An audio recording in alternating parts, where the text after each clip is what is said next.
احنا في شهر ربيع الأول، شهر ميلاد الرسول صلى الله عليه وسلم. والرسول صلى الله عليه وسلم كلنا عارفين ان هو محمد ابن عبد الله. طب هو ليه اتسمى محمد؟ اسم محمد اصلا ما كانش معروف في العرب وما كانش مشهور. تعال اتفرج كده على اسامي الناس في العرب، مش هتلاقي بينهم محمد خالص.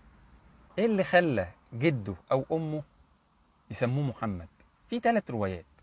يقال ان الرواية الاولى ان اللي سماه محمد جده عبد المطلب عشان يحمد في الارض والسماء. دي الرواية الاولى. الرواية التانية ان اللي سماه محمد امه السيدة آمنة بسبب انها شافت رؤية في المنام ان هي بتولد وبيخرج مع المولود نور يملأ الارض، وسمعت حد بينده لها او شافت نفسها بتقول: اعيذه بالله الواحد من شر كل حاسد او من شر كل حاقد، وشافت ان هي بتسميه محمد. الرواية الثالثة يقال ان عبد المطلب كان خارج مع 3 من اصحابه رايحين الشام، فقابلوا واحد من اليهود.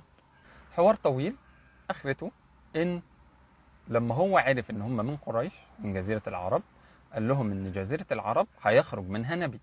اسمه ايه النبي؟ اسمه محمد، باختصار.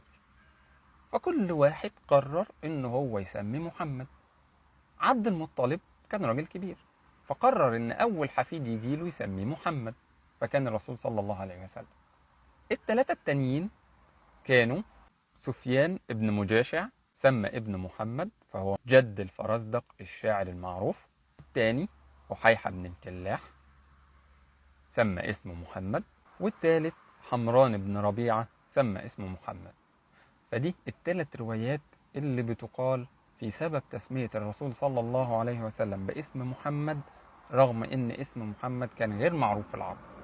اللهم صل وسلم وزد وبارك على نبينا محمد وعلى آله وصحبه والتابعين، اللهم آمين.